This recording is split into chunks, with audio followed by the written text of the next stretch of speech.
cover through today's lab. Tomorrow's lab will be review. Those of you in the morning lab know that we went through the lymphatic system today in lab. The lecture, we'll go lecture material and lab material, and also the slides, the materials on the slide that you need to know. So we'll cover through that lab. On tomorrow's lab then will be review. We'll go through the slides once again, and any questions you may have on the models of the slides. Okay? So be prepared. It'll be short answer, fill in the blanks, as I say, hopefully not stare at the blanks. Short answers. Okay? 50 plus questions, in case anybody asks why that's important, but let's get that out. How many questions? Okay. The plus being some bonus questions.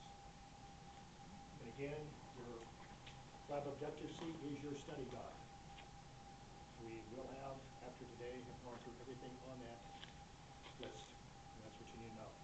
As I mentioned, the morning lab, there'll be a lot on physiology on this because we don't have that many slides and that many models to look at, so be prepared. I might ask not what it is, but what does it do? What's its function? Okay. Any questions on anything we've covered so far? Okay, we have talked about the function of the blood, which you should know. We've talked about the composition of the plasma, the various elements. And we've been going through the formed elements, and we've talked about the red blood cells, structure, function, and some disorders associated with red blood cells. And we've been going through the leukocytes or white blood cells. We've been through the granulocytes, which of course are the eosinophils, basophils, and what else? Neutrophils. Neutrophils. Okay, these are the cells that have visible granules in the cytoplasm when viewed under a microscope. The stained blood smear, that is. And the agranulocytes we started talking about, and these of course lack these granules. A means without or not having. Remember there are two here, the lymphocytes and the monocytes. And the lymphocytes, remember, two general categories, the B lymphocytes and T lymphocytes. They're indistinguishable. They have decidedly different functions. What do the B lymphocytes do? What's their function? Antigens, antibodies. Okay, they're associated with antibody production. Antibodies are proteins produced by the body in response to foreign antigens. What's an antigen? What do I mean by that term? Protein on the cell wall of a... It's something on the cell membrane, like a cell marker, okay, that identifies the cell or the viral particle. We have them on our own cells, but those are self or autoantigens. Your immune system ignores those. And when it comes in contact, cell's immune system comes in contact with these foreign antigens, that's what elicits the immune response. And one reaction is to produce antibodies, and it's the B lymphocytes associated with that. The other type of lymphocyte, the T lymphocyte, is associated with what we call cellular immunity. Antibodies are very effective at dealing with parasites or invaders when they're outside the cells, but often they get inside a host cell. Many viruses and many bacteria will do that, and then they're protected from the antibody. So you have another arm of the immune response, which is the cellular arm. And here we've got cells that basically kill other cells. And the cells they normally kill are infected cells or abnormal cells. And these are your T lymphocytes. They're involved in that. Okay? So they're involved in what we call cell-mediated immunity. Again, they're indistinguishable. You can't tell them apart, but they have decidedly different functions, which you should know. And we'll cover this, as I said, in more detail in the next chapter, chapter 21, on the immune system. Okay, the last of the 5 types of cells, white blood cells, which are agranulocytes, are the monocytes. And the monocytes are the largest of the white blood cells. They have usually an oval nucleus, sometimes kind of indented on one side, is sometimes described as being kidney or U-shaped, but they're decidedly larger than other white blood cells. They are the largest of the white blood cells. Okay, you don't need to memorize the numbers, but you should know these are the largest. And again, once they leave the blood, and most of these white blood cells do leave the blood and get into other tissues, these monocytes become even larger, aggressive, highly mobile phagocytic cells called macrophages. This is named because macrophage means big eater. And that's what they do. They eat up or gobble up debris. It can be cell debris, it can be microorganisms that they encounter as well. Some of them remain in particular tissues. They're called fixed macrophages. Those that wander about in the tissues are called wandering macrophages. They all do the same thing. They ingest and digest solid or particulate matter. We call that phagocytosis.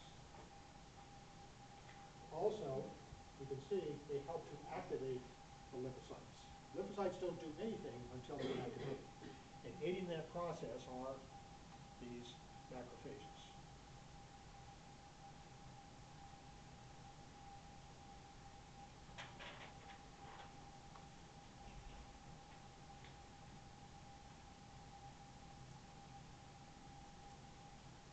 Again, a lifespan of a typical white blood cell, you can see the granulocytes usually are very short-lived.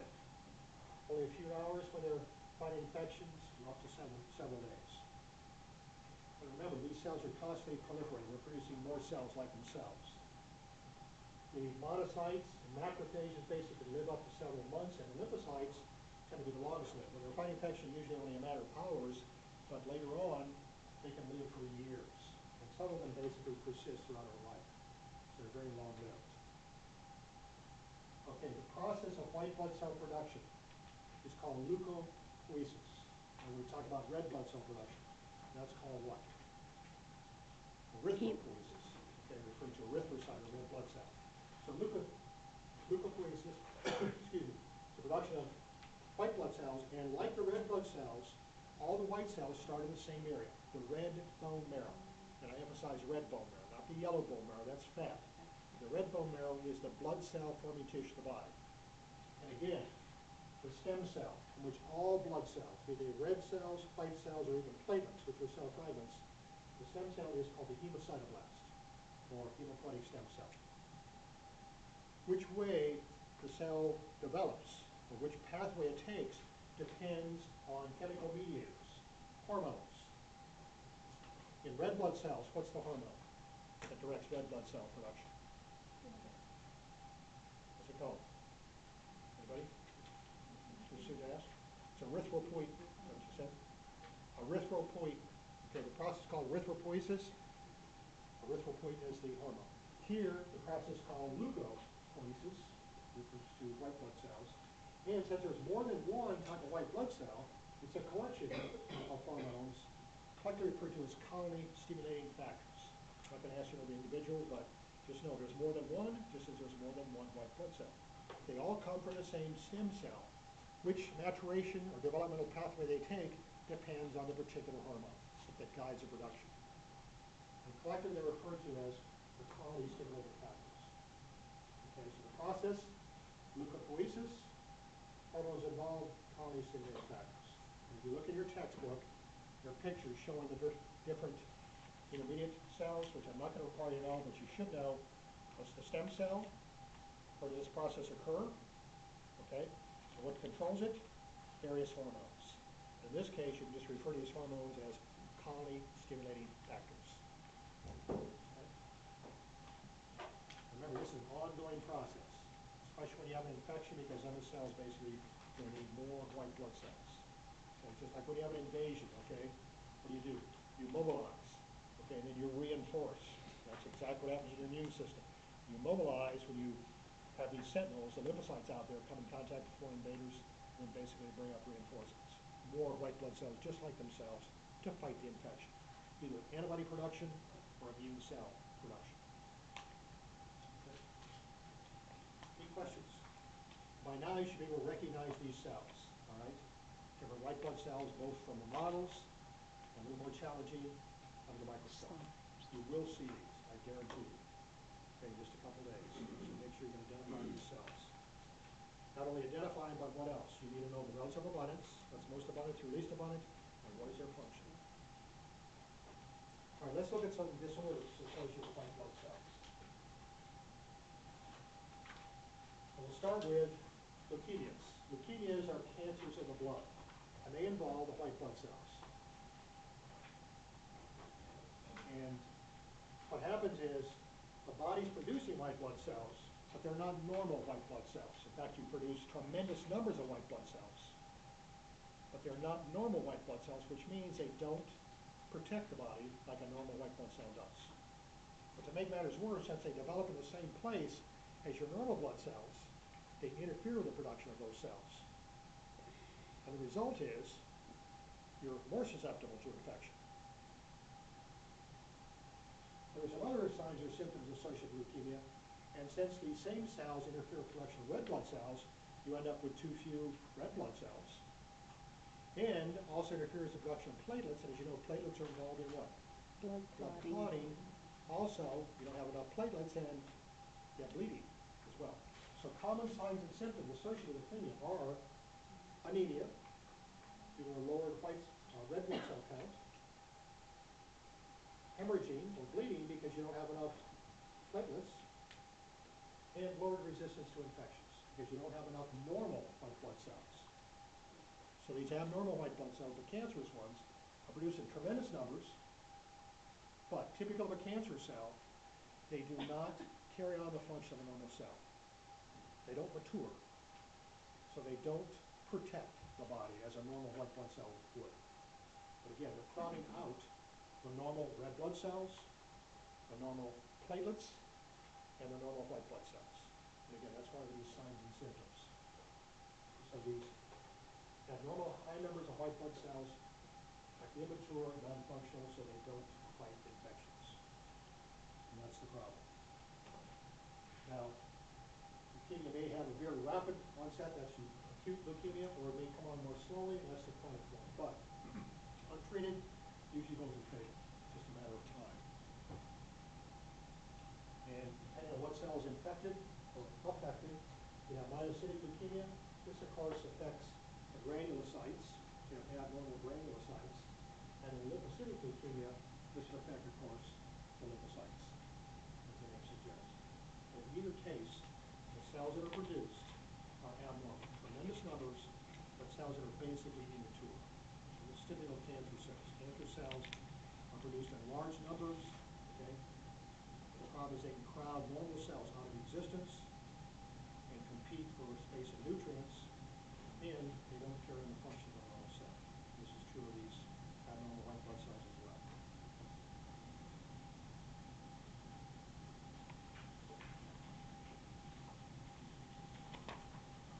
Okay, another disease associated with white blood cells is infectious mononucleosis.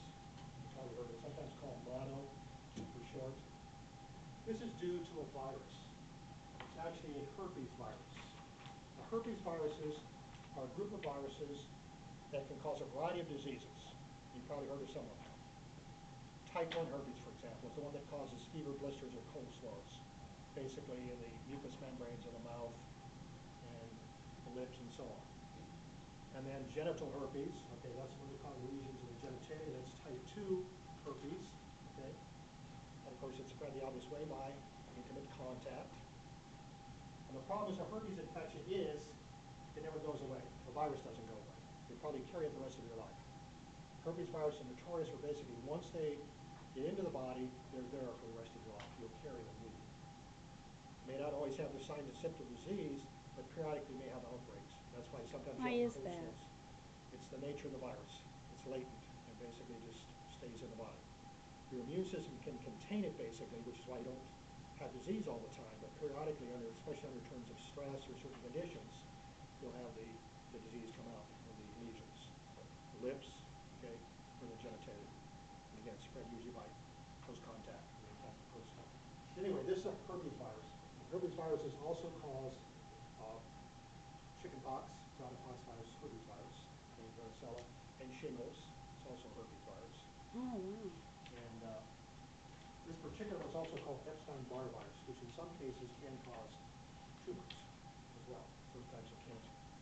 But in this case, it's causing, and HHV stands for human herpes virus, and they have various numbers. Well, what happens is you get abnormally large numbers of atypical lymphocytes again.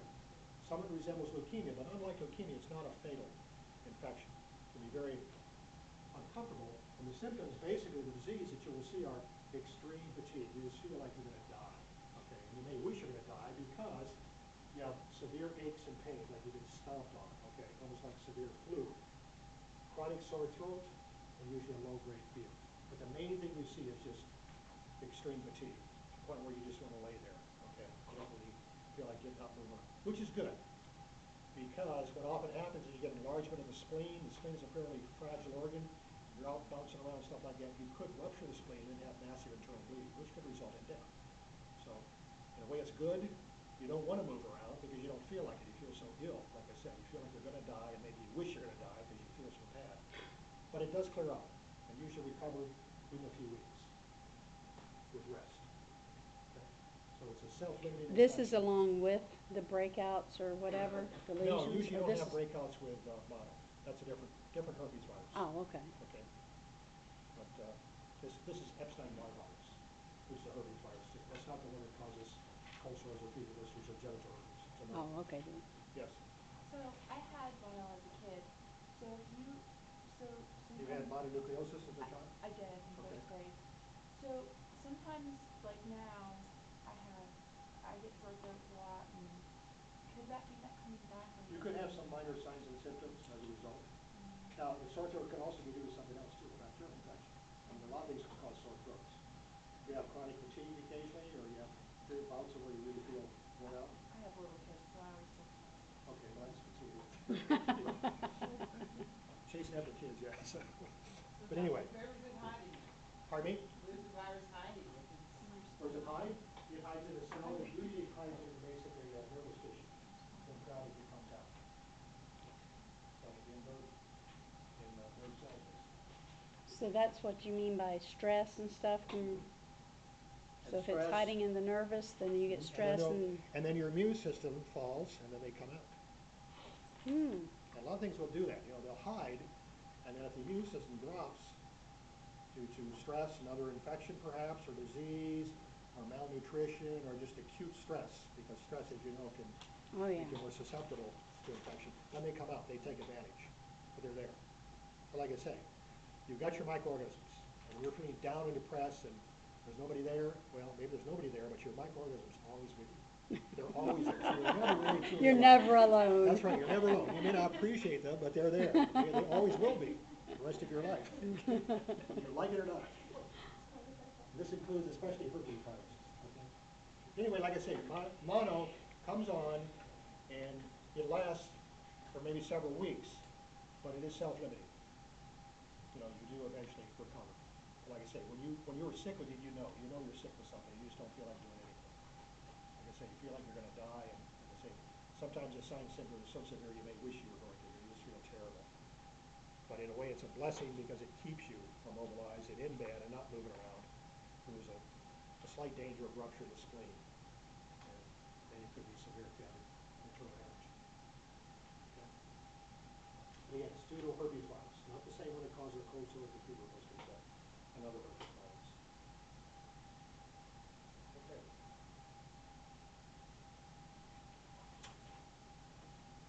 Okay, the Epstein-Barr virus, is that the one that's the HHV or all the herpes? Well, HHV just stands for human herpes virus. So it's Okay, something so else. it's a I think general. it's HHV4. Okay, so it's the.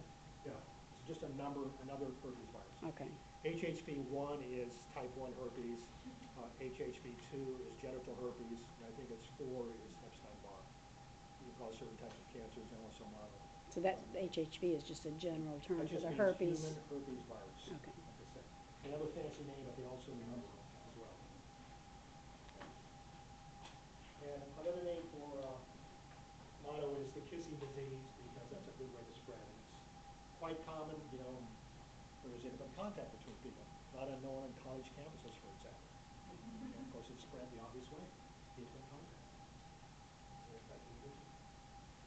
Okay, platelets, also known as thrombocytes. Again, these are cell fragments. They're considered article-formed elements, but they're not intact cells. They start out again from that hemocytoblast, just like all the other formed elements do. And they form from a large cell that comes from the hemocytoblast called a megakaryocyte, which I'd like you to know. Mega, of course, means large, karyocyte, that means nucleus, so it's a cell with a large nucleus. This cell, though, will compartmentalize with cytoplasm and then fragment. And the result are the platelets, which again are not intact cells. They do not have a nucleus. They have a lot of granules inside of them. And these granules contain very important chemicals that are associated with blood clotting and other things as well, as we're going to see. Okay? And again, the stem cell is the same as it is with the red blood cells and the white blood cells, the hemocytoblasts. Where these things develop again is in the red bone marrow, just like the blood cells. And the intermediate cell that actually fragments to form the platelets is called the megakaryocyte, which I'd like you to know. Okay, so cytoformation, the red bone marrow, the stem cell again is the same as it was before, the hemocytoblast. But this intermediate cell that forms from that and then fragments to produce the individual platelets is the megakaryocyte. Okay? And not surprisingly, again, it's under hormonal control. We saw it was erythropoietin that basically governed red blood cell production, which is an ongoing thing. It's the colony stimulating factors, which stimulate white blood cell production. Again, a number of hormones, which are just collectively referred to as the colony stimulating factors. Okay? And then, excuse me, here it's another hormone called thrombopoietin. That's what stimulates the formation of platelets. Again, all these formed elements are coming from the same stem cell. So what pathway of development occurs and what cells result depends on the hormone. So it's all under the influence of these chemical regulators, hormones. Okay? As you know, platelets are important in reducing blood loss. In fact, they're involved in the blood clotting process. They actually do more than that. They reduce blood loss. Number one, now normally the platelets are inactive. They're just kind of drifting around the blood, and you've probably seen them when you're looking at those blood smears. Look like little pieces, kind of little stained cell fragments. Okay? What they do is, when they become activated, they get very sticky, and they stick together, and also to the walls of broken blood vessels, in the damaged area of the blood vessel. Once they're activated, they help reduce blood loss by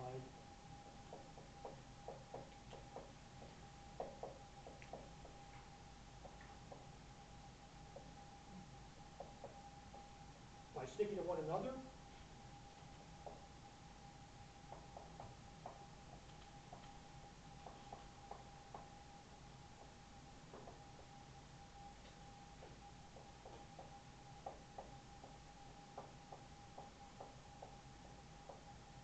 and to broken ends of the blood vessel. What they do then, basically, is they form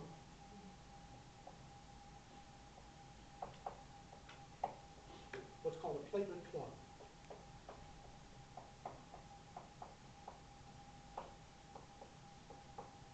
It's not a blood clot, but it's an aggregation or clump of platelets. And if it's a minor bleed, sometimes that's enough to stop it. Usually not. But what it does is reduce blood loss. Slows the blood loss. That's one thing how platelets reduce blood loss. Sticking together, broken ends of blood vessels, and forming the so-called platelet clump. The second thing is, of course, they release chemicals from those granules in their cytoplasm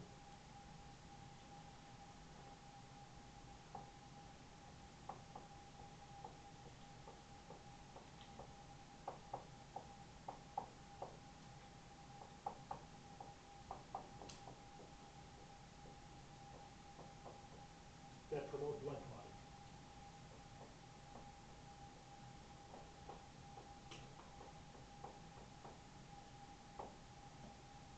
So they form this temporary platelet plug where they stick together to each other and to the broken ends of blood vessel.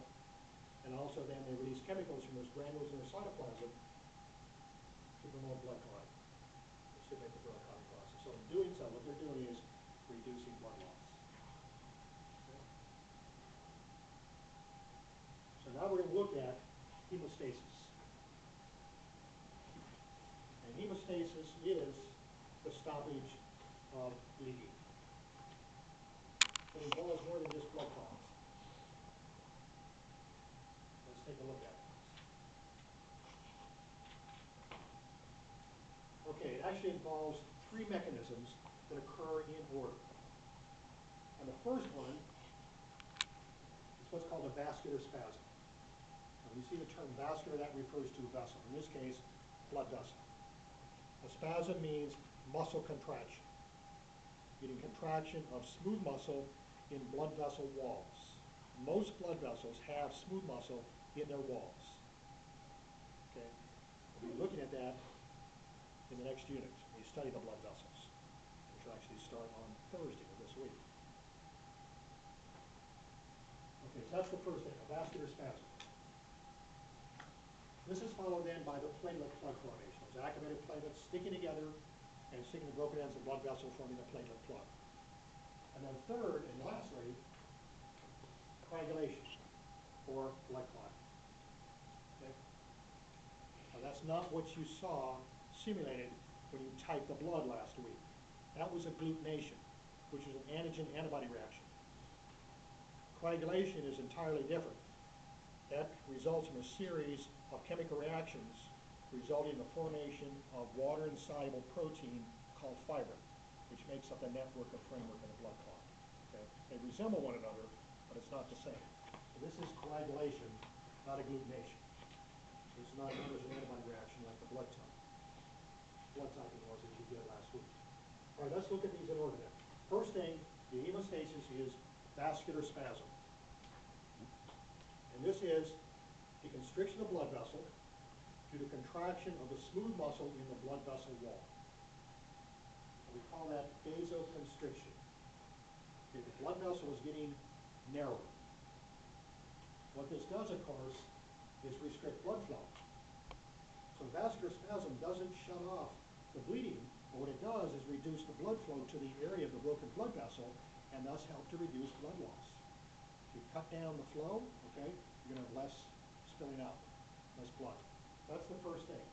Constriction of blood vessel due to contraction of the smooth muscle in its wall that brings about vasoconstriction that narrows the lumen or the cavity through which the blood flows and reduces blood loss.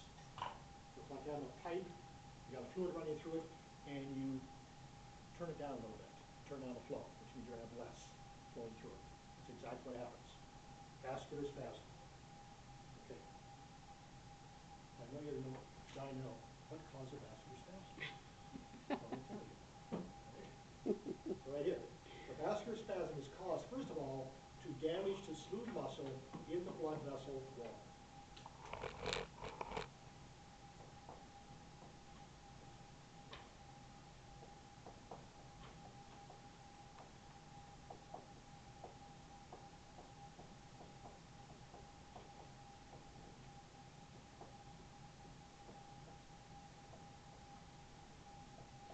Damage to smooth muscle in the blood vessel wall. One of the things that brings about this vasoconstriction. And as I said, most blood vessels have smooth muscle in their wall.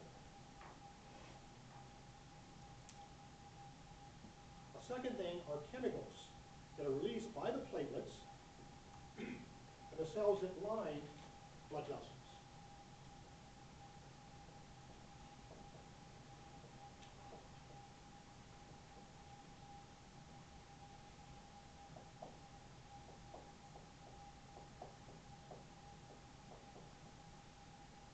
These cells lining the blood vessel walls are called endothelial cells.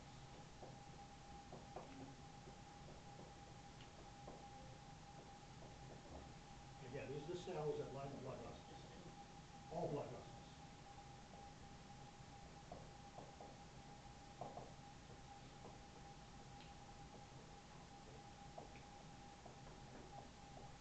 So chemicals released by the platelets or by the endothelial cells, those lining the blood vessel wall. So these are chemicals. These are chemical mediators.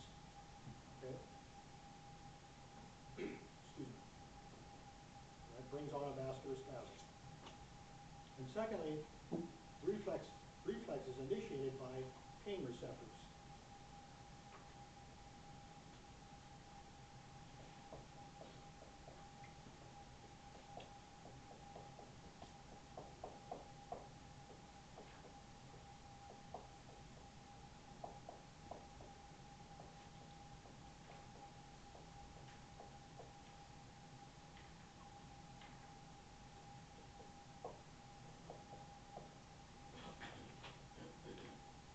Pain receptors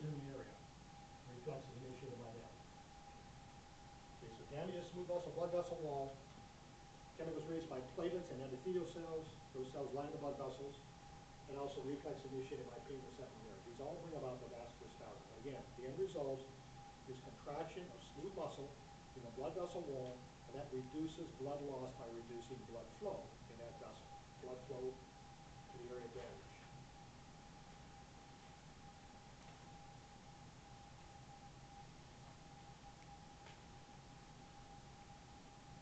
And again, it's reducing blood loss, it's not shutting off, and then this is going to be followed by platelet plug formation, and then the blood clotting process, the vascular spasm.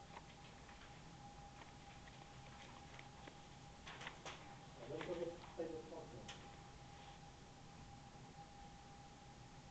So I said, usually the platelets are just circulating the blood, they're inactive, they don't stick together, they're not doing anything. They're just drifting through the cells. But once they're exposed to a damaged blood vessel wall, collagen fibers are exposed. The collagen fibers, remember, are found in our connective tissue. So our blood vessels not only have smooth muscle in the wall, they also have connective tissue supporting it, which contains collagen fibers. When the platelets come in contact with small collagen fibers, they become activated. And then they get sticky, they stick together, and they stick to the broken ends of the blood vessel, forming that platelet plug. Okay? So it's exposure to collagen fibers in the damaged blood vessel that do this. The platelets then, once they're activated, then release chemicals from the granules or cytoplasm.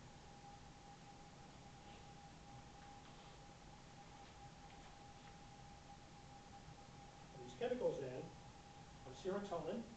Serotonin is a vasoconstrictor. Like I said, remember chemicals released by the cells? Here we go. The vasoconstrictor, this is what stimulates the vascular spasm, or the vasoconstriction. Serotonin. Also another chemical release from the granules of the platelets, that once they're activated, it's called adenosine diphosphate. You may have heard that before in reference to ATP. This is ADP, adenosine diphosphate. What it is, it brings in other platelets, the platelet attractant, okay, and activates them. So the platelets are getting activated. They bring about the vasoconstriction, the vascular spasm. They also bring more platelets to the area and activate them. And that's adenosine diphosphate. And the third chemical then, released by these activated platelets, is called thromboxane A2. This also is a vasoconstrictor like serotonin, and it also is a platelet attractant and activator. So it does basically what the other two do, all in combination. So the net effect is to do what? It's to activate platelets, it's to bring more together, and to contribute to that vascular spasm. Again, all these chemicals are only released when the platelets are activated. They're released from the granules in the cytoplasm of the activated platelets. Okay.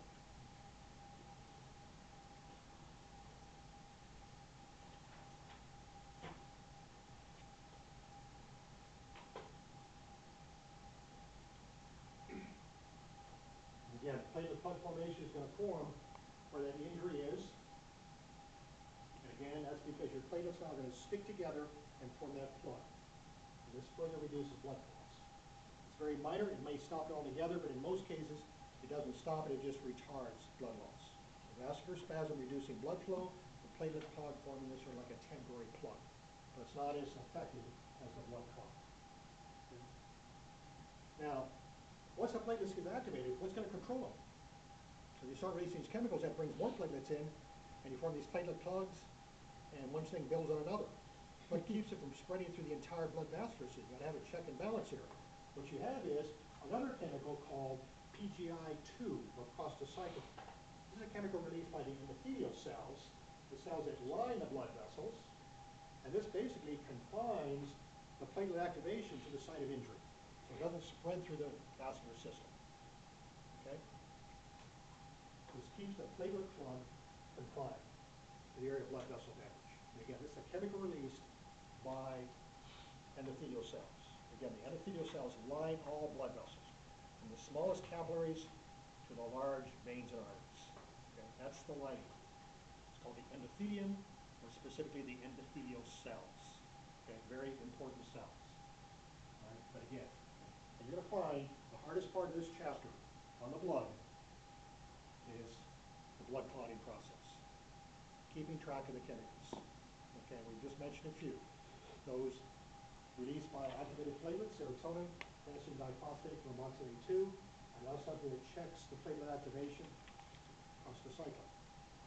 Okay, you want to start making a list, maybe you want to do flashcards, maybe you want to chart or whatever works best for you, but you better learn them, because this is going to be on that first exam. If you don't, you're going to suffer.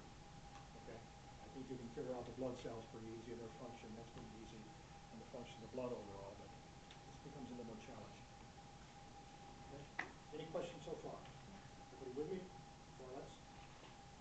Okay.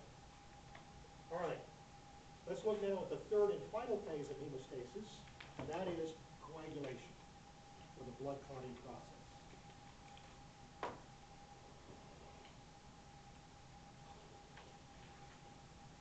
Okay, this involves what are called clotting factors or procoagulants. Pro means for. So these are involved in the blood clotting process. The blood clotting process is rather involved. It involves a series of chemical reactions that occur in a specific sequence. The end result is the formation of water-insoluble threads of protein called fibrin. That's what makes up the framework of a clot. Okay? These factors, or these chemicals that react in a certain fashion, are called clotting factors or coagulation factors, or simply procoagulants. We're going to go through and talk about some of those. But first, again, you've got to have a way to control the blood clotting. Otherwise, once it's stimulated, go through the entire blood vascular system and just shut down all blood flow, which obviously you don't want to happen. So we have anticoagulants for that purpose. And some people call blood thinners. That's the common parlance.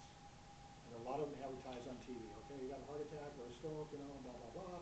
You take this miracle drug, okay? And you first say, check with your doctor, okay? And not to be taken if you have this condition or that condition, you have liver problems, da, da, da, da, da, okay?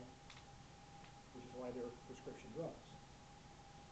Okay, some you've heard of before, sure. Heparin. Heparin is an anticoagulant that works by inhibiting thrombin. And thrombin we're going to talk about. Thrombin is one of the clotting factors. If you inhibit these clotting factors or take them out of the pathway, you can shut down blood clotting. And that's how heparin works. It inhibits thrombin. It also prevents the release by platelets of a substance called a thromboplastolytic substance. And it's basically that activates certain clotting factors. So what you're doing basically is taking clotting factors out and preventing their activation. That's what heparin does. And a very effective anticoagulant. And usually when you take blood out of the body, you have it in some container, it's been heparinized. Or it's been treated with anticoagulant so the blood doesn't clot. Because the blood can readily clot outside the body as well, as you probably know. Okay, so that's one, heparin. And I'd like you to know these and what they do. How do they work?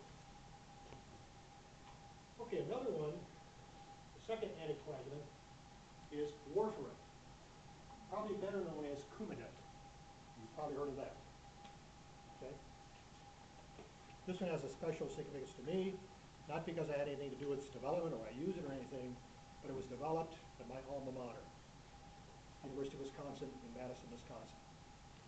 And it was developed, the research, the result of its development was funded by WARF, Wisconsin Alumni Research Foundation. If you go to the campus, like a small city, it's about the size of the University of Florida. And there's this high-rise building called the WARF building, okay? And unlike our little foundation, which has a couple little offices, okay, this is massive. Of course, it's a big university and lots of money.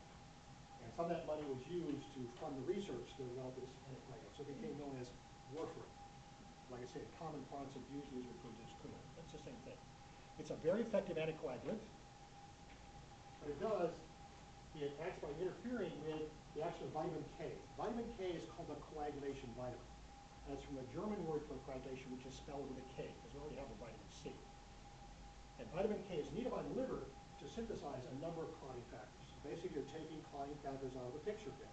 And warfarin prevents or interferes with the action of vitamin K in the liver to shut down production of these clotting factors, and thus prevents coagulation. And in fact, Coumadin or warfarin is frequently used in pesticides, particularly for rodents.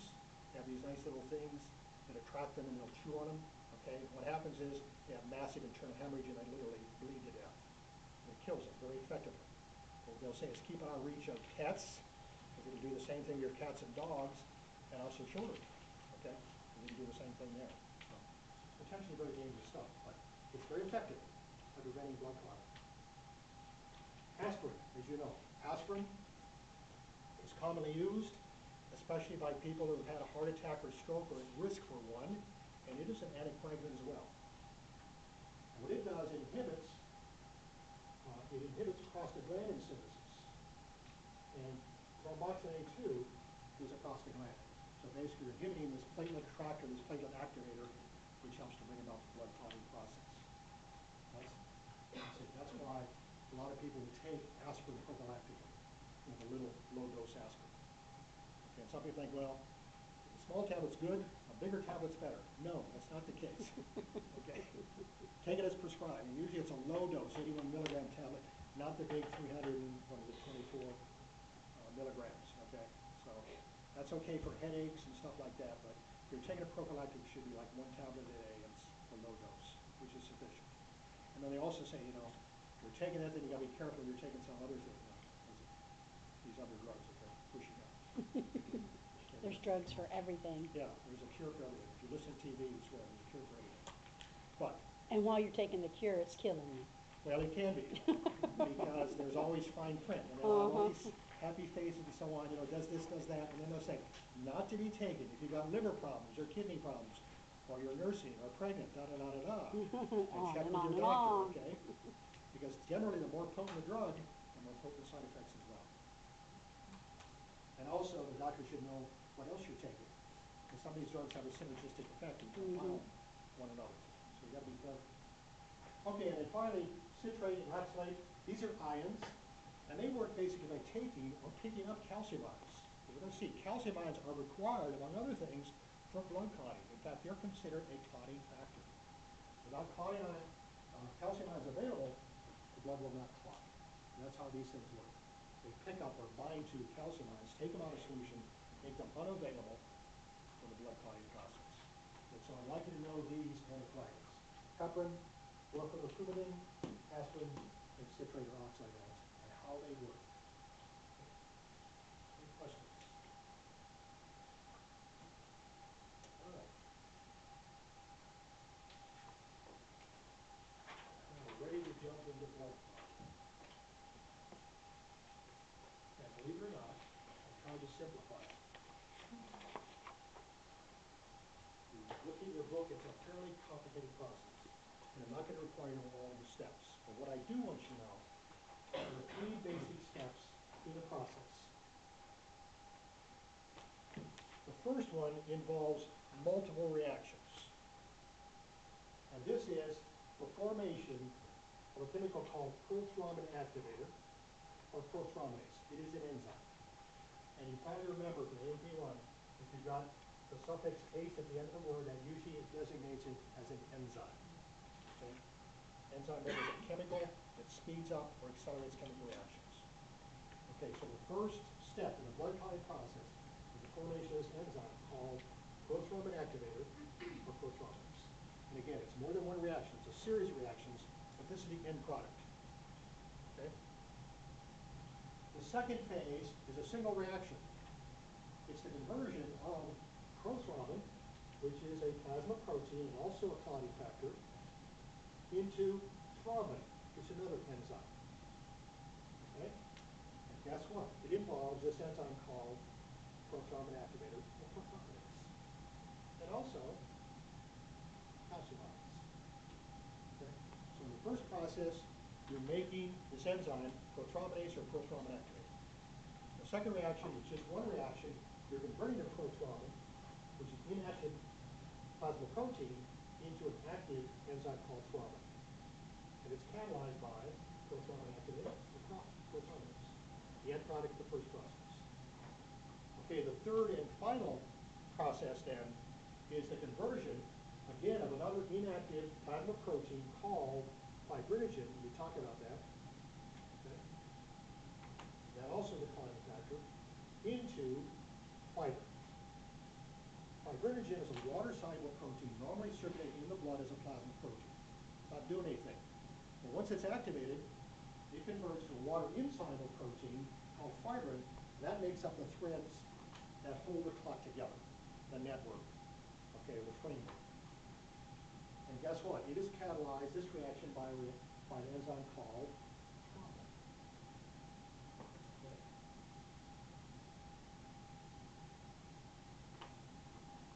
And also calcium ions.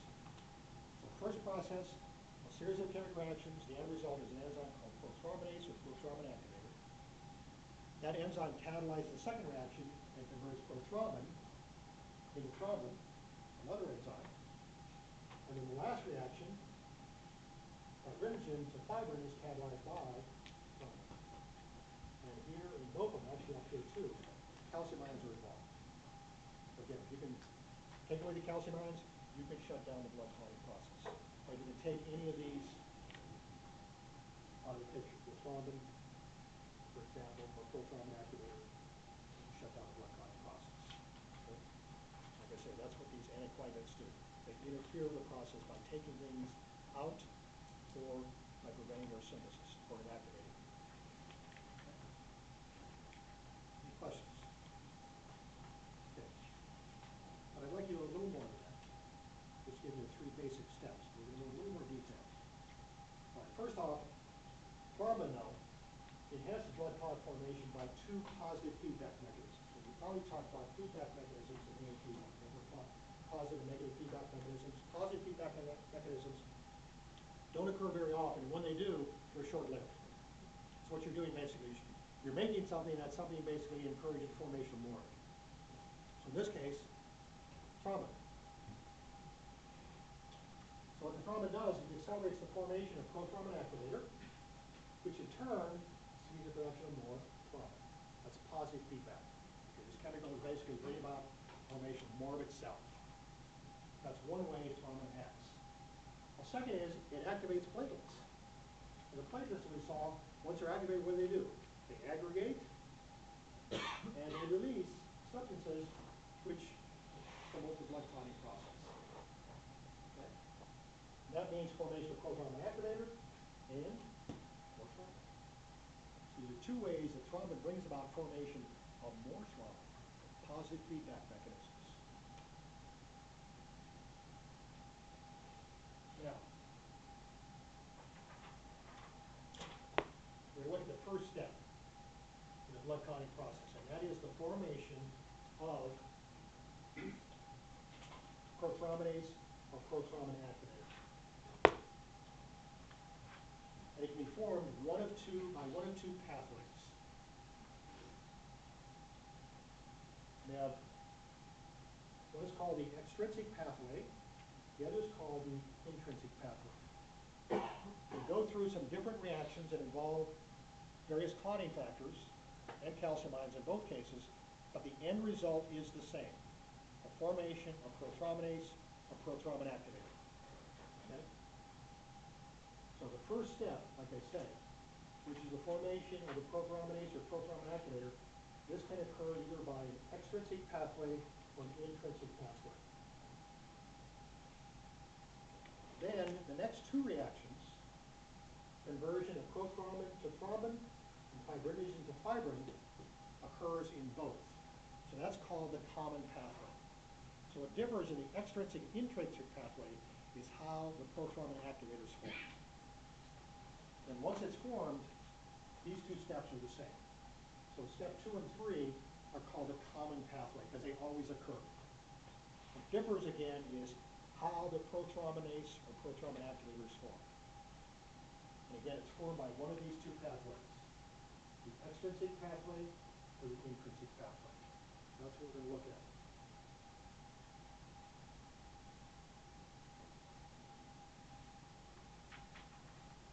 All right, first, the extrinsic pathway.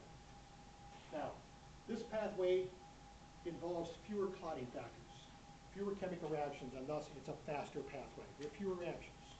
Okay? And be careful here. Extrinsic, of course, means outside.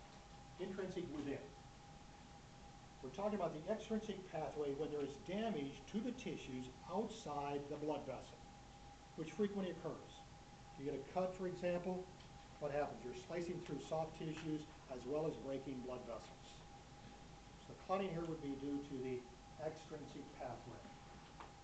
Again, it means extrinsic to the blood, not the body. Make that distinction.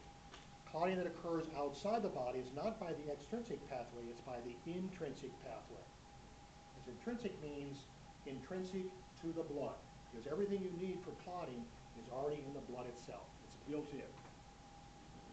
All right, so again, this is the blood clotting that occurs, okay, when you not only have the ruptured blood vessels, but you've got tissue damage outside the blood vessels.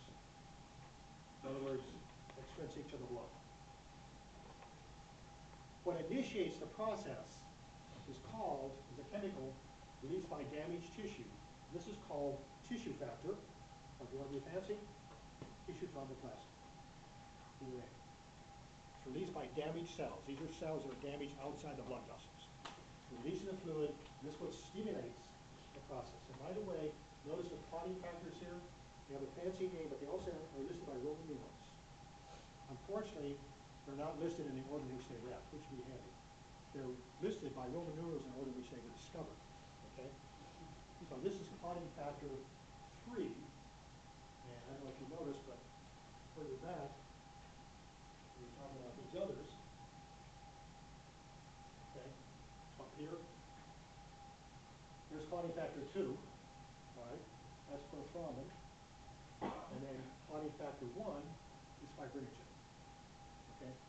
And remember, these were found in the blood in an inactive state. We mentioned them before, prothrombin and fibrinogen. Okay? So again, the Roman numeral refers to a particular clotting factor, which also has a fancy name, but again, it's not in the order in which they were at necessarily. It's when they were discovered or identified.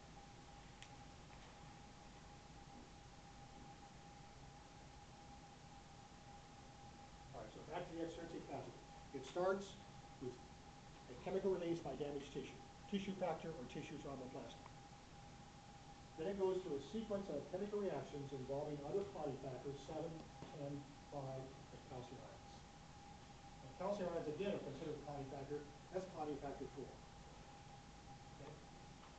And again, the end result, prothrombin activator formation. So I'm not going to require you to know this. But what I do want you to know is what starts it, what initiates it. In this case, it's tissue thromboplastin or tissue factor. But you know it involves various clotting factors, including calcium ions. That one you should know because it occurs in all of them. And then the end result, the end product, prothrombin activator or prothrombinase. Okay? Why is it called extrinsic pathway? Because it involves damage to tissues outside the blood vessels. So again, it's extrinsic to the blood, not extrinsic to the body. Please be careful of that. Okay? Okay, any questions on this? All right? You're going to memorize this. But if you look at your book, you can see it's a fairly complicated process. And the process occurs in a series of chemical reactions that react in a certain sequence. But again, it starts somewhere, in this case with tissue thromboplastin, involves calcium ions, and the result is prothrombin formation. Okay? All right, let's look at the other pathway by which prothrombin or prothrombin activator can be formed. This is called the intrinsic pathway. Okay? This occurs when the line of the blood vessel is damaged or roughened. And it only requires substances that are already found in the blood or intrinsic to the blood. This is why sometimes we get blood clots in an unbroken blood vessel. People wonder, why am I getting blood clots? There's no bleeding. Okay? Maybe because there's actually damage to the wall. Not enough to result in hemorrhaging or bleeding, but enough to bring about blood clot formation. That clot formation is by the intrinsic pathway. And again, intrinsic means not intrinsic to the body, intrinsic to the blood. So again, be careful of this. Okay.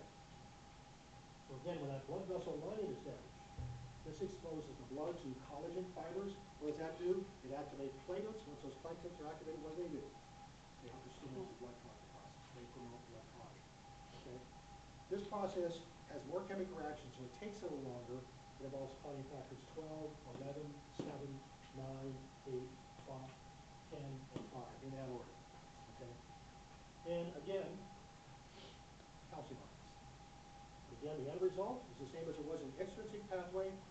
It's the formation of prothrombin activator or prothrombins. This takes a little longer to get there because you got more clotting factors and more chemical reactions involved. Okay?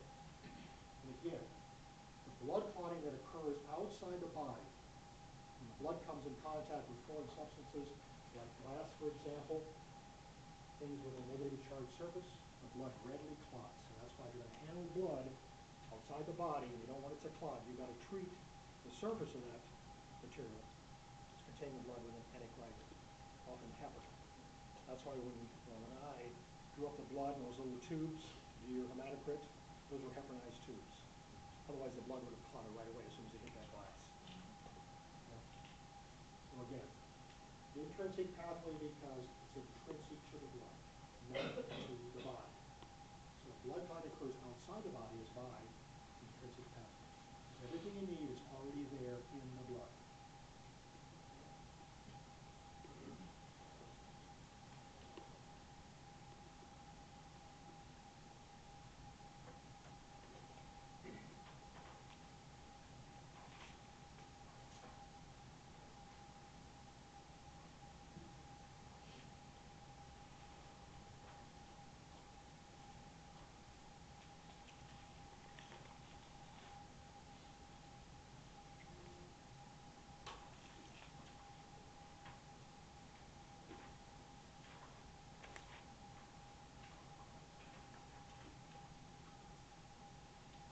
Basically the same page, just something I left off the previous page. It's this right here. Now what starts the ball rolling in the intrinsic pathway? We saw it was tissue factor, tissue thromboplastin in the extrinsic pathway, which is something released by damaged cells. Here, it's something released by activated platelets. And it's called PF3, or platelet factor 3. So once those platelets get activated, like I say, you can have blood clotting, even though there's no bleeding by the intrinsic pathway. So platelet factor 3, released by activated platelets, has the same effect as tissue factor. It initiates the process which results in the formation of prothrombin or prothrombinase, just by a different pathway. Okay? So up here, the extrinsic pathway is tissue factor or tissue thromboplastin. That was in the extrinsic, and the intrinsic is platelet factor 3 released. Okay? Again, it involves various clotting factors reacting in a certain order, calcium ions, and the end result again, the formation of prothrombin activator or prothrombinase. Okay? Any questions? Okay, that's what I want you to know about the blood clotting process.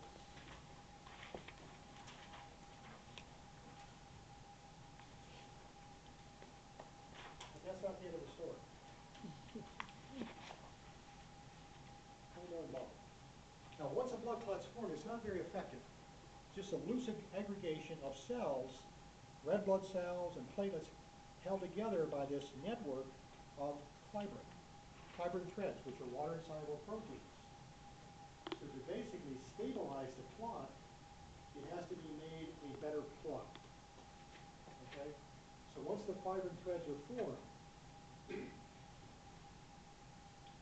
the thrombin and the calcium ions activate something called fibrin stabilizing factor. And that's a clotting factor that's released by these activated platelets. What they do is they bind the fibrin threads more tightly together. And this helps to strengthen the clot. So again, it's chemicals released by activated platelets. Fibrin stabilizing factor, which makes the clot more effective. But just to be sure, the platelets themselves then are involved in what's called clot retraction or syneresis. They literally pull on those threads and squeeze the fluid out of the clot, making a very nice compact mass of blood cells, platelets,